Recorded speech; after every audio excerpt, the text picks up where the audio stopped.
Thanks for joining us on this really beautiful afternoon. I appreciate you taking the time to come and listen to us speak. It's my first time at an Agile conference as a speaker. I went to my first conference 3 years ago, pretty much, conference in Bristol. And I went to that conference hoping to learn more about Agile and to potentially meet some other people in other sectors practicing Agile that I could get some learning from and bring back into the context where I work. 3 years later, we're here. Hopefully there'll be something of value for you guys in sharing the journey that we've been on, and hopefully you'll get some pointers that you can take back to where it is that you work. So as the introduction, I'm Andy Barr. I'm an Agile coach at Rolls-Royce in Bristol, and I'll do a bit more about my backstory as we go into the presentation. Just to introduce my colleague. Hi, Angeline. Been working with Andy the last year and a half with Rolls-Royce. Previously, I did actually work at Rolls-Royce for about 20 years, so I worked in various sort of program management, engineering, supply chain type roles over 20 years there. So, yeah. Good team. Do as an intro, I think. Cool. So, just to make sure you've got the right understanding of the Rolls-Royce I'm talking about, this isn't the cars, this isn't the luxury car manufacturer, this is the Rolls-Royce that's largely associated with aerospace products. We've got three main businesses: civil, defence, and then power systems. And actually, quite excitingly, the last couple of years we've started to grow some other businesses, largely in response to our potential to be a big part of how we need to adapt and adjust as we go forwards and look at new ways of providing the power that we need in the world. And so this Rolls-Royce electrical business is something that was started up just in the last 2-3 years, and is definitely a growth area of the company. And as an employee of the company for over 20 years now myself, it's quite exciting to see how we're changing and learning and adapting as the world is changing around us. A couple of things there, a couple of products you'd be more or less familiar with. So electrical, obviously doing work looking at vertical takeoffs with these short sort of distance, effectively brand new ways of trying to move people from one place to another, but very much looking at minimum carbon footprint, that kind of thing. So that's the context of the business that we're in. We've been doing this a long time. You know, Rolls-Royce has a fantastic heritage, over 100 years now since the company was started. And over those years, we've created some fantastic products. We've created iconic products, you know, the Harrier that you see down in the bottom right there. Many other, you know, airplanes with engines that you've probably been on holidays in, we will have provided the power for. So we've got a lot of experience in innovation and product development. And so you might think, well, surely we must know everything by now. You know, we've got a lot of experience that we should be maybe teaching Agile rather than learning from Agile.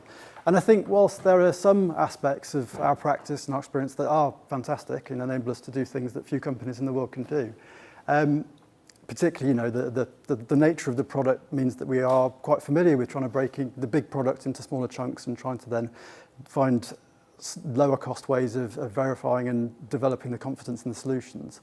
I felt over the years that I'd been in the company that there were some areas where we were trying to treat as predictable things that weren't, particularly in the product development space, where we're trying to come up with new solutions to problems and even requirements that aren't even very well understood. And yet we would try to treat those programs as though they were very predictable. And I felt that that was putting teams into a position where we weren't getting the best out of them fundamentally. And so sort of 3-4 years ago, most of my time in Rolls-Royce has been as an engineer working on the design of components that go into the gas turbine. Over that time, I'd started to go into a position of leading programs and teams of people. And I just felt that we were not necessarily empowering them in the way that I would like to. And then started to learn more about Agile, really. And the more I learned about it, the more I felt that there was opportunity there for us to take things from a different context. You know, it grew up primarily in the software sort of context, but there was opportunity for us to take some of that learning into our practice and was really potentially going to help us to improve the way we go about doing our business through empowering our teams to be at their best. The pictures on the right there, just as a bit of an example of how we sort of have always tended to have that incremental development. The flying test bed, as it's affectionately known up there, was developed as a way to understand better the control law required for vertical takeoff that was then used in the Harrier jump jet. So we've kind of got that breaking things into smaller problems and trying to find cheaper ways of getting the learning. But there was definitely some of the sort of programmatic aspects of how we went about doing those programs that there was room for improvement on. So we'll try and cover the following things in our talk. We'll keep it on time, so hopefully we get through all of them. And start off really with that creating a movement. It was really interesting this morning to hear the keynote from Vim talking about the sort of the receptiveness, where the employees are and where the organisation, the leadership are in terms of being ready for change. And I think looking back in preparation for the talk, it was really interesting for me to reflect on that journey that we've been on. Because this really did start off as small scale, sort of individual people with small teams of people trying stuff out. That was where I was. I had a team of people that were developing new designs for gas turbines. And I started to learn a bit about Kanban, an electronic Kanban tool. And I started to explore the use of that because actually a lot of that work is invisible. It's knowledge work. And so as a manager of the team, it was very hard to understand who was overburdened, who was really busy, where we had opportunities to try and get the team to help themselves better, and started to explore the use of electronic Kanban tools to try and give that visualization to the work that was there, that I found really quite groundbreaking and radically changed the way the team operated. Through talking to the vendors of that particular software, I started to understand that this had been developed. There was a whole Kanban thing behind it, that was part of Agile, and started to go on Scrum Master training course, conferences a bit like this, gradually building up my knowledge. Lots of stuff on YouTube and the internet, actually, that was really valuable as well.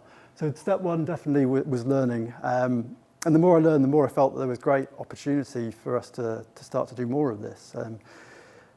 Next step, none of this was really planned. This was all just it just kind of worked out in this sequence. Started to realise there were other people in the company that were in their little places and pockets exploring the same sort of stuff. And so through, intercompany communication methods like Yammer, starting to reach out, create a community of like-minded people there, sharing our experiences, having meetups, that sort of thing, and really starting to grow from the grassroots, really, a network of people that were all quite excited about the opportunities that were there for us. Step three, and linking to our talk in terms of the link between the need to balance both the ground level engagement but also with leadership buy-in. Because of that networking, there was then an opportunity to go to the Rolls-Royce Leadership Conference, the top 150 people in Rolls-Royce in January 2019. And they looked on Yammer and they discovered there was this community, and they asked a few of us to go and support this event where the leadership had asked to learn more about what this Agile stuff was.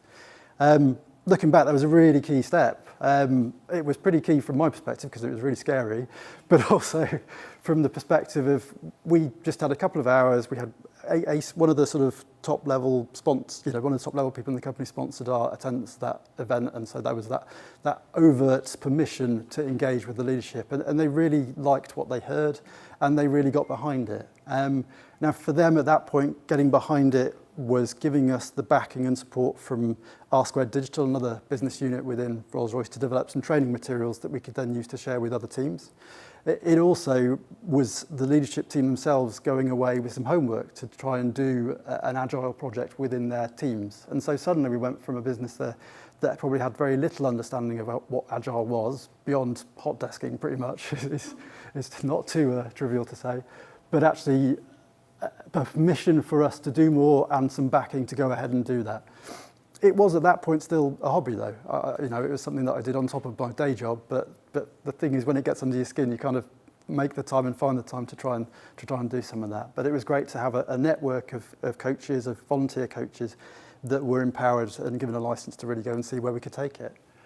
And then step four was really then, because we'd been given that license to do that, we just let it be known that if teams were interested in learning more about Agile, then we've got a 2.5-hour introduction to Agile mindset, where we just touch on the manifesto, the values, the principles, and a bit of a Scrum in a nutshell. And what amazed me was how powerful that 2.5-hour session could be. At that point, pre-COVID, we were using Lego as a means to try and sort of simulate Scrum, which is always a great way to get engineers excited. So that was definitely a good sales point. But because teams were pulling, they were sort of already open and receptive to the thought of trying something different.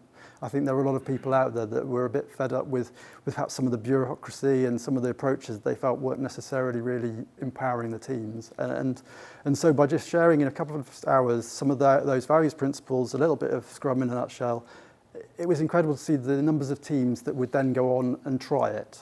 And when they tried it, they found that some of that approach of Scrum and that mindset made quite a big difference. And that then sort of now in the team that I now support, this future programs team in Bristol, which is around about 600 people, a number of the teams that I now have a job to support were starting to dabble with this back 2-3 years ago and reporting good things. And that's what then created the confidence that this could work in our context, which is primarily a hardware design sort of context. It could work, it could bring benefit for the business to then really engage with it as more of an intentional thing. So, can I ask a super quick question? Yeah. I'm just trying to visualize your world. Was this like software teams or was this No. like engineering teams? These are teams that would be designing like a gas turbine blade, discs, those sort of things. So yeah, and we'll talk about some of the key differences between software and hardware a little bit later on. There is software in the part of the propulsion system, but yeah, primarily the challenge was in the hardware. Yeah.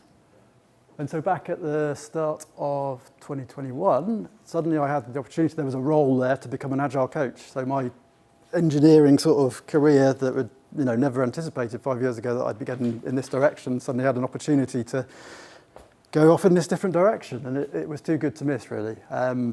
It felt like the experiments, the sort of the organic growth that had happened, supported by myself and others, had reached a point where there was enough confidence to have a role, to invest in consultants and partnerships to help us to get more of that knowledge and capacity to develop, more training courses, more training opportunities to support the teams more. A big part of what's really been key to helping us since then, though, was I think that investment that was taken to spend some money to get some external support in is also an indication of commitment from the leadership team, and actually a really important one, because they've then got skin in the game, and actually we've been blessed with a really great bunch of leaders that you'll see a couple of later on who have really engaged with Agile and are absolutely committed to making this work. So the shadow they've been casting, the time that they've invested in talking to us in sort of weekly sessions and trying to think about how they show up, and we'll talk a little bit more about that later on, has been massive. And then the influence that they've lent us, the sort of one or two people at a ground level with a great idea doesn't have a platform to really make that much difference, but actually by lending their influence to us, by putting their name to emails, to communications and so on, it's really helped for this to be seen as a thing that we are now doing, rather than just the sort of ground level stuff that was great in itself, but would have only got so far without that leadership buy-in and engagement. The other key thing that leadership buy-in gave us was the opportunity to launch a trial project. And whilst I can't share too many details because it's not public domain at the moment, that has been massive in terms of really showing how, even in our very hardware context, approaches from Agile, mindset from Agile can make a very big difference in the time it takes us to develop a new product, the engagement of the teams within it, the collaboration with the customer. And so we'll see in a moment from... Just got to turn the volume on. Yeah. Pauli talks quite quietly. So this is Pauli. So he's the program exec for that project, the product that we've developed that's been developed very much with an Agile approach from the outset. One of the great things that was done in the launch of that product was one of the top leaders of the business saying, we want you to go out and be the rebel. We want you to do stuff differently on this program. And that one phrase, I think, has been really powerful at enabling the team then to be able to explore different approaches to how they go about doing this. So let's hear a little bit from Pauli. So far, we've learned how important it is to give the team permission to experiment, even if a possible outcome would previously have been seen as a failure. We've also learned that when teams feel truly empowered and are working to a clear objective, they can produce amazing things. Yeah. So Pauli's been fantastic. One of my high points of this year was when Pauli, who's been there for longer than I have, 25 years I think, said quarter one of this year was his best quarter in his entire career. So we've got somebody who was very much used to the way that we did approach things, the way we did stuff, and he's been really engaged with bringing in the Agile approach and thinking. But then seeing the fruits of that has really, transformed his experience at work. And that's what I think is a really positive side of what we're doing here. Not only is it giving us better business outcomes, but it's doing that through empowered people, engaged teams, people that are wanting to be there. So that's been really, really powerful for us. So we touched briefly about the fact most of this is hardware stuff. More tech challenge coming up. And when I was doing my learning, when I was looking around, there's loads of stuff out there about Agile in software. Even the manifesto talks about software. And so that's useful, but sometimes you can go on training courses, and from my perspective, as somebody with a more mechanical background, you've got to translate stuff, and that's hard sometimes. And so we've had to go and think about what some of these things mean in our context. You know, MVP literally should be the smallest version of functionality that a customer will spend money on and start to use. You can't do that. There's no point in having a bit of an engine or even a whole engine with no aircraft. You can't use it. You know, you've got to think about what the purpose of MVP is, and it's about getting feedback as early as possible to help you to develop the thing in the right direction. Now that we can work with, and it's trying to understand how these concepts look and show up in our world that I think has been part of the sort of really interesting intellectual side of this activity. There are some increasingly more things out there about agile and hardware, but I think it's not unfair to say that the complexity of hardware that we're dealing with, there's not an awful lot out there. And so we've had to really think, like I say, back to the principles, back to what's behind it, and then work out what that looks like in our world. So to try and illustrate a little bit more about that complexity, we've got another tech challenge now. So we'll show in a moment a video of an animation of one of our engines being effectively magically assembled in a way that would be amazing if we could actually do it like this in real life, but unfortunately it's a bit more complicated. But it does show you, firstly, the number of components that there are in a gas turbine. The way a turbine operates is actually very simple. It's more simple than a combustion engine and all these pistons and all that kind of stuff. It's just take some air, squeeze it down, add some fuel, burn it, extract some energy and push the air out the back to push you forwards. But the way that you have to develop the product to be able to do that, there's an awful lot of different components in there that all have to do the thing they need to do and do it right, reliably, safely, time and again. So when we're designing these products, we need a lot of people. You know, we've got, for a turbine blade that flashed up on the screen there, that's my sort of background territory. We typically have a couple of designers, a couple of stress engineers, aerodynamicist, aerothermal engineer. You've then got to think about producing the models, the drawings. There's probably 2 or 3 people involved in that. You've got to interface it with the disc inside, the bit outside. And by the way, it's there to extract energy from a flow of gas. And that, how the temperature of that gas, the speeds of that gas, the angles of that gas are all linked integrally to a flow of air through the engine that actually has got to be really carefully designed, because if you don't do that well, you won't have an efficient product. And so there's interactions all over the place, and that's definitely one of the reasons why I think this is a pretty complicated and complex product. So you've just got the sheer quantity of bits. You've also got the way that even whilst you can separate the one part from another, the functionality of it is very much then linked into other areas in that same product. So we've got a really difficult problem to decompose fundamentally.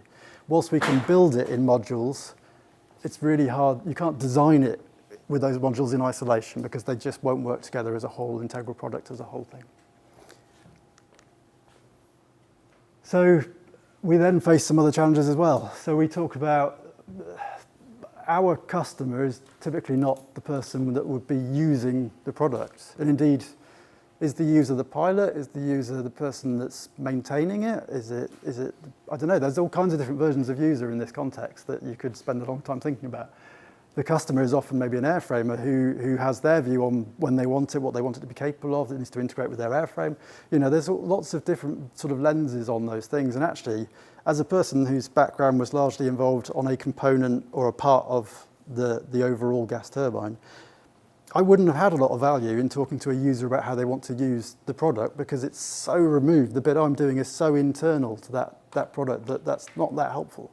We need to break down what the customer wants into a set of requirements that we then break into the subsystems, break into the components. So there's a really strong link with system engineering that we have to keep, because that's really helping us to then integrate and come up with a system that will work as a coherent whole.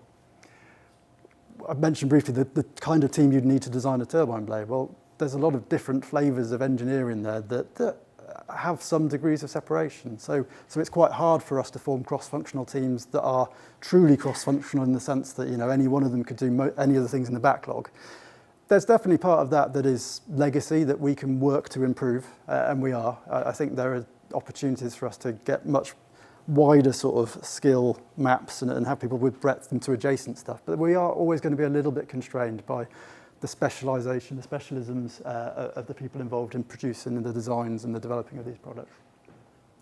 Obviously, the product is physical. We've got some massive lead times, really crazy lead times. You know, a disc forging, you typically need to know, probably to within, I don't know, 3-4 millimetres, the final profile for that disc about 2 years before you want one. So that's, it was interesting yesterday, I was talking to the, Oliver was presenting on the scrum usage within the biology section. He was like, some of our experiments take 30 hours. Like, 30 hours? That's incredible. You know, so for us, we really need to think hard about what we want that thing to look like, because it's got a 2-year lead time. It costs a lot of money to create the dies, to be able to produce it as well. So we have to invest a load of money just to be able to produce something that maybe at that point we want to be as confident as possible it's the right thing, but it might not be. And so there's some significant barriers to sort of agility that we have to grapple with. On top of that, you've obviously got the time then to assemble it, to ship it, because it only can do its function once it's at least as a minimum with the rest of the bits of the engine to be able to put on a test bed, to be able to turn and burn. So there's some tricky stuff for us to work out there. You saw the number of parts that were coming together in that video. None of them would have been a one-person thing. So we're looking, you know, there can be like 20,000 parts in an engine. Okay, that's probably maybe 1,000 unique part numbers, but there's a team of people involved in the development of each of those things, each of those parts. And so it's a really big team sport. And that's interesting, one of the facets where I think Agile can really help us, by trying to focus on none of this will happen by one person doing something on their own. It's very much reinforcing the value of the team coming together to do the right stuff, the best way, and that's definitely what we're trying to focus on. But it's a very big team, so it does need that coordination, and there needs to be some scaling to try and knit it all back together. And the cost of change, I'll touch briefly on the cost of the cost of a die to manufacture a casting for a turbine blade is probably 150k. You know, that's a lot of money. And unfortunately, we have to make it in that way, because that's the way we get the high temperature materials that we have to have in that part of the engine. It's a nightmare from an Agile perspective, because you have to commit to a method of manufacture that not only is expensive and time consuming, it's really hard to change. So if we decide a couple of weeks after we release definition to that die manufacturer that we want to change something, you're kind of pregnant by then. And so we have to really put a lot of effort and a lot of time in simulation and trying to predict how something will perform in the product later on, potentially even predicting the life cycle, the lifespan of turbines in an engine that doesn't exist yet. And that's kind of, so that you can see the amount of computational analysis and design that we have to do.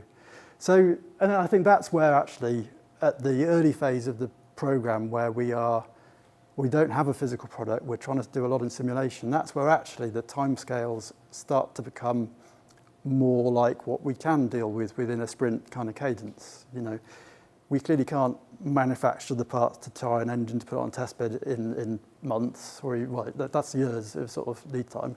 But we can iterate a geometry, run it through the thermal, aero, performance sort of simulations, and get an understanding now of what we think, how we think that design will perform, and compare it to what we had. And so actually that does bring us more into a cadence where actually sprints and trying to focus on specific experiments within certain timescales is definitely how we're then trying to get Agile to work in our context. Can I ask a question at this point? Yeah. I might come on to it if it's badly timed. What problem was Agile solving for them in Rolls-Royce? What problems? For me, I think we weren't getting the best out of the teams of people. You know, what we do is actually quite exciting. If you've gone, you know, to university to be an aerospace engineer or whatever, it's a really exciting place to work. And yet we seem to have a way of doing stuff that had largely taken a lot of the fun out of it. And I think that by trying to bring it back to empowering the teams to solve the problems for themselves and have an appropriate but minimum level of bureaucracy is kind of where we're at. I think, you know, over time, organisations can perhaps get a little bit too fixed on maybe the mindset that makes sense for when you're in production of a product. You want reliability, predictable. You know, you want to know that the part's going to arrive on the build line to put the product together at the right point. That's quite a predictable realm. The product development end of things is much less clear-cut, and I think that's where we needed a different approach that is more based on feedback loops and agile than the sort of predictable Gantt chart kind of world that we were trying to use to manage that kind of type of work. The other thing to say on that would be, if you looked in the press, it's quite well publicised some of the challenges that Rolls-Royce has had with product development that's carried a lot of technical debt forward into service. Yeah. That I think this helps with some of that. So that would be the other thing to say. Yeah. So in terms of practicalities, what kind of, we talked to you about how the customer isn't the user and actually what is the user anyway in our context. So what do we put into backlogs? User stories aren't particularly a currency, although we do use that label. And actually what we've tried to focus on then is, well, what are the really big key decisions that we need to take on developing this product? We've got a really big unknown at the start of the program. You know the customer wants to do something a bit different. They can't do it at the moment. They need new capability. They haven't necessarily got a clear view on the requirements themselves because we're working in a context where it's 10 plus years in the future that this thing might go into operation. Coupled with sometimes we haven't previously demonstrated that we've got the capability of doing those things. So we're really in the not very predictable space. And so what we've been focusing on trying to help teams to do is work out, well, what are the key decisions that we need to take to go from this really wide, uncertain design space to the eventual, very well understood, known design space. And let's focus on our energies on the right decisions that we need to make soonest and letting the teams then work out the best way of getting the learning that we need to make those decisions well. And so we're trying to focus in on those key decisions, trying to plan and put those into backlogs for teams to then try and resolve. That's the kind of way that we've been putting backlogs together for the teams that are practicing Scrum.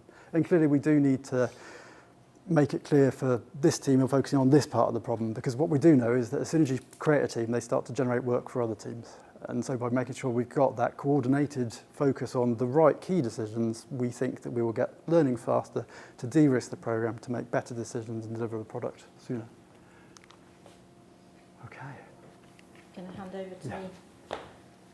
Okay, so I'm going to talk a bit about the role of the Agile leader. I guess a bit of disclosure here. So I used to be a leader in Rolls-Royce and we kind of dabbled a bit with Agile, and I guess my personal lived experiences was I definitely had to fight some internal kind of things that I wanted to do, but also actually the external pressures on me as a leader of how I was expected to behave and the things that I was expected to do. So I sort of feel quite passionately about this. And I think sometimes people go, well, leaders don't have any place in Agile, and that might come from people in the teams, or it might come from the leaders themselves that say, all I need to do is just let my team be Agile, and that's fine. And I think we need to find a better way for leaders to understand their role, how they need to show up, what they might need to change to really be effective in their role. Because I think, not just because I used to be a leader, but I see it now with the organisation we're working with now, that there's real power in that leader being on board with that journey that the rest of the team are going on, and showing humility that they don't necessarily understand all of the issues. So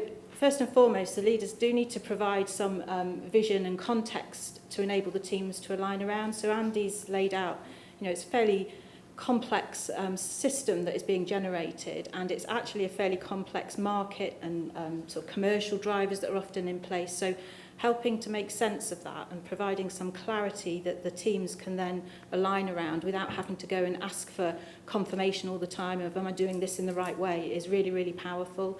And it's not always there, it's sometimes lacking. So that's a really, really important role of the leaders. But that's not saying, I need to know what you're going to do tomorrow. It's like providing the kind of direction further out from that. So that kind of longer term vision is really, really important. And they absolutely need to be thinking about how are they creating the conditions to enable their teams to be at the best. So they blasting through those dissatisfaction, there's a fair few of those, like IT problems and the like, but are they blasting through some of those impediments? Are they really helping the teams, lifting them up, supporting them to be at their best? Because if they're like that, as Andy said earlier, we're more likely to get that awesome innovation coming out from having really given the teams the conditions to do that. So leaders, we need to help them to understand how they show up.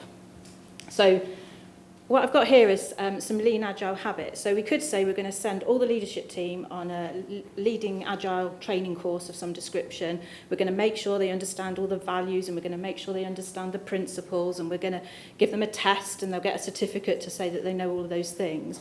But then they go back into the workplace, and they need to know, well, what do I do with that? How, you know, what position do I play? How do I show up? Are there things that I need to change? So these 6 agile habits here, we sort of, I guess based on our experience in previous life and since, are good things that are measurable, they're observable, they're things that you can go and practice as a leader that will move you away potentially from the command and control that is quite, well, has been quite prevalent and probably is in a lot of large organisations, to one of being more around coaching. So we've got in there lead by coaching. The go, look, see one I love, so no substitute for direct observation.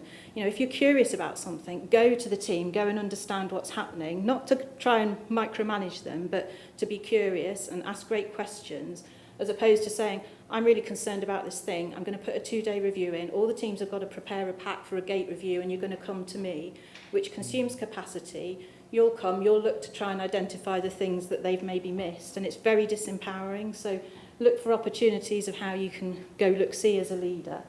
Other things we've got on there, so practice rituals and patterns. We're working with the Rolls-Royce leadership team at the moment. They need to think about their rituals. What is it that they do, and how do they get into a good cadence around those? And then over on the right-hand side, invite valuable change. I mean, you know, don't have this kind of sort of mindset that we can't change anything, and if we are going to change it, we've got to go through some really convoluted change control process that's got to be signed and stamped by a gazillion people. Be open to that change in a responsible manner, because we need a safe product. But so have you got examples of how you're inviting that valuable change? Inspect and adapt relentlessly applies wherever you are in the organisation. So how can you as a leadership team do things differently, reflect on how things are going, what can we do to better improve the environment for the team, to enable the team more. And it's really interesting. We see this coming out now in the language with some of the leaders. Experiment frequently at the shortest possible interval. We hear the leaders talking about, well, we could go and do that. We don't know if it will work, but it might achieve this thing. And they're talking about that experimentation. They're thinking in that sort of scientific thinking kind of way. And so those habits, if people can kind of get into referring back to those and have discussions as a leadership team around those, that really helps them to better understand their role and how they show up. So we found that really useful in our interactions. I want to push on to minimum viable bureaucracy. I'm conscious of time. So this inverting the pyramid, people might be familiar with this, I'm not sure, but moving away from this kind of command and control, very traditional, top-heavy directive culture to this enabling agile culture is really, really powerful. So as I said, that kind of very much, lots of governance, very heavy governance, those kind of middle managers, sometimes those middle leaders really sort of bearing the brunt of a lot of that activity. Lots of long screwdrivers, that's a phrase we hear a lot, long screwdrivers wanting to get in and fix the problems for the team. It actually it's really disempowering and creates a learned helplessness in the teams that feel like they've always got to go upwards to ask for permission or to ask for help, and sort of really disempowering. So how do we kind of move our whole system, both from a leadership point of view, that they're thinking about how they're enabling the teams, and the teams stepping up and feeling that they can actually fix some of their issues and take accountability at their level without constantly having to go and seek approval. So I think we've got another video now. This one might be really loud, so Get ready. We'll get ready. This is Amar, who's portfolio exec, and he's quite a deep thinker, so you can actually see him thinking, I think, on this very short clip. So I think what he says. The biggest difference going through the journey of Agile has made so far that I've seen is driving clarity of accountability at the right layers of the organisation, and indeed promoting the right focus at the leadership level for it to work for the rest of the organisation too.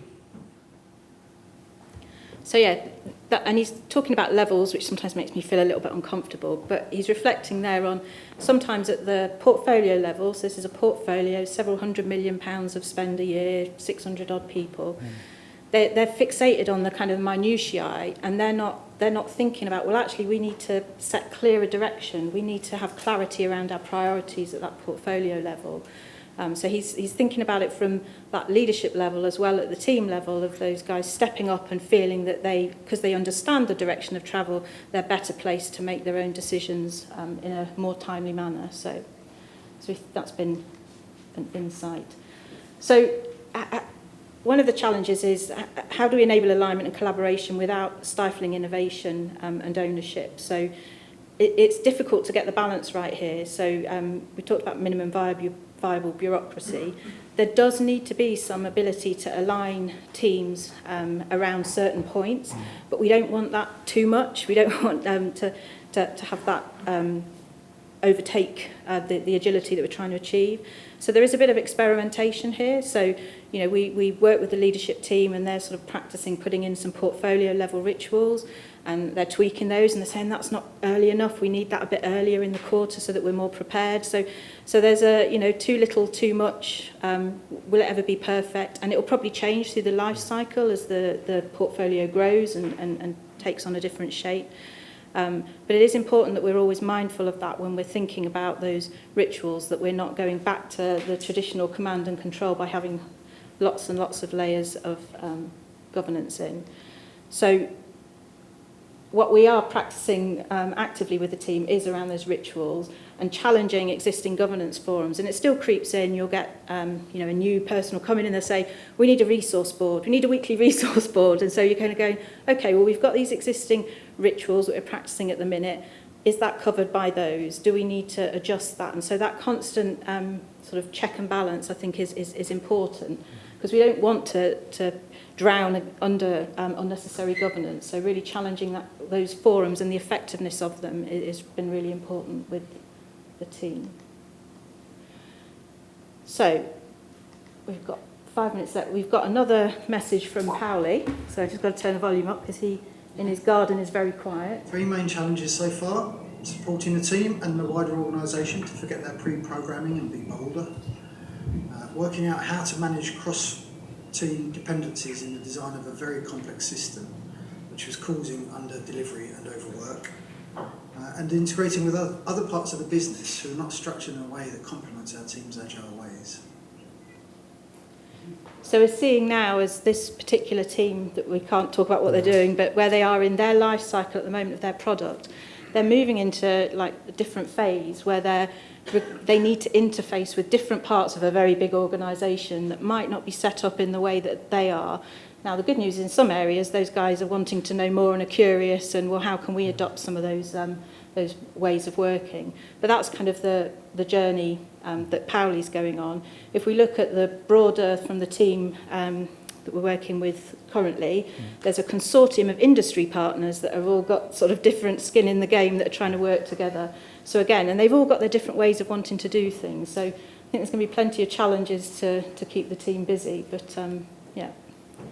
So just want to finish with these are our key takeaways from today.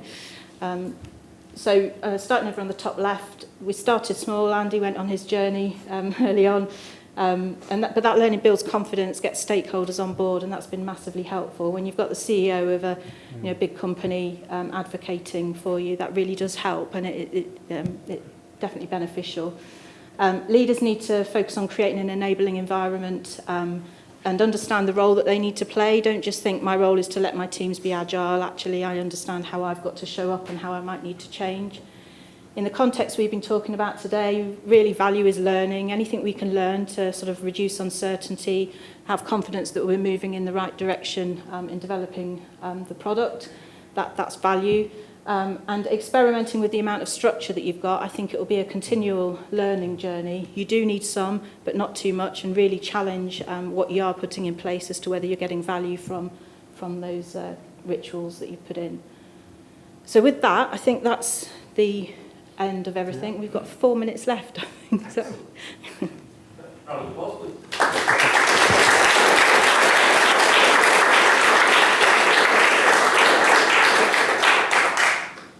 A question or two? Yeah.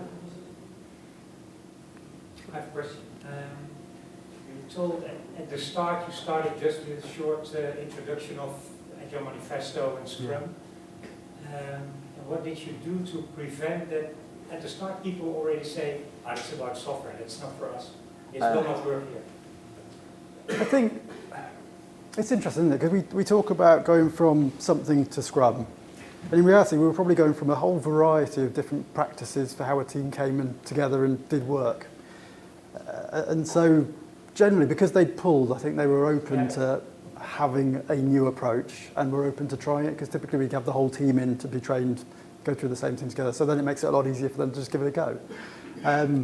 And so I think that was helpful. Part of the training as well, we did talk a little bit about, well, yeah, we know the manifesto talks about software, but actually what we mean by it's not working software, it's working product rather than comprehensive documentation. And we're not saying you don't write stuff down, because clearly we've got a very certified industry. We need to capture the key, useful, valuable bits of documentation. But do you need so many emails? Do you need to have all these PowerPoints to do something that you could have just showed a model? It's trying to link it back to things that made sense in their context, I think was key. And I think that's where it's been helpful that it was people like us that have been doing the work that they were doing to be able to then help with that translation.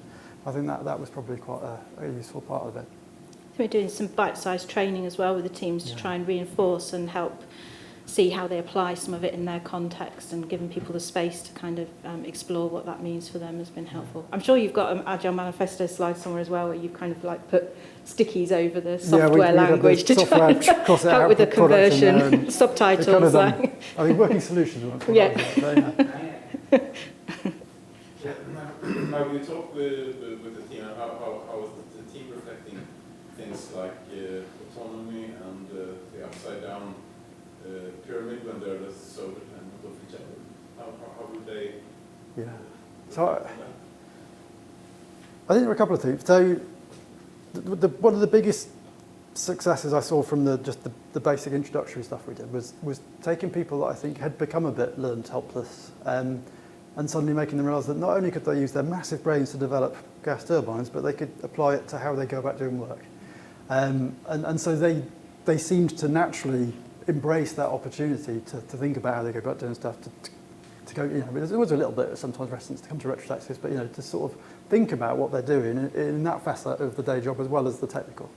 In terms of the inverse of the pyramid, I think then it's more important that we show what that looks like than necessarily theorising about it. I think they understand, well, yeah, of course, I'm the person doing the work, so it makes sense for these guys to try and resolve the problems that are bigger than my pay grade can solve. And so that's where we've tried to give opportunities for teams to escalate impediments that are bigger, that they can't resolve, and then trying to follow it up is the key part then.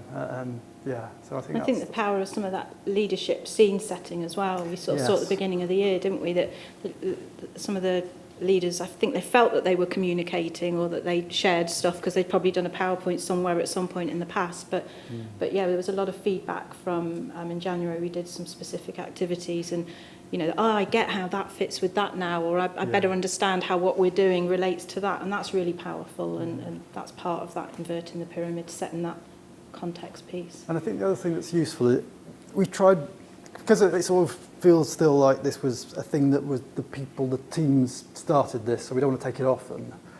Tried really hard to not enforce too much structure and say, no, you might have preferred to do a 3-week sprint because you thought that worked for you, but now you've got to do 2 now. We've tried to avoid that. So that comes with its own challenges at times, but just trying to give them the right amount of touch points, maybe a less frequent, but aligning all of the different teams to the same sort of things, and having people in the teams that have voluntarily said, I want to be part of this journey is a real benefit as well.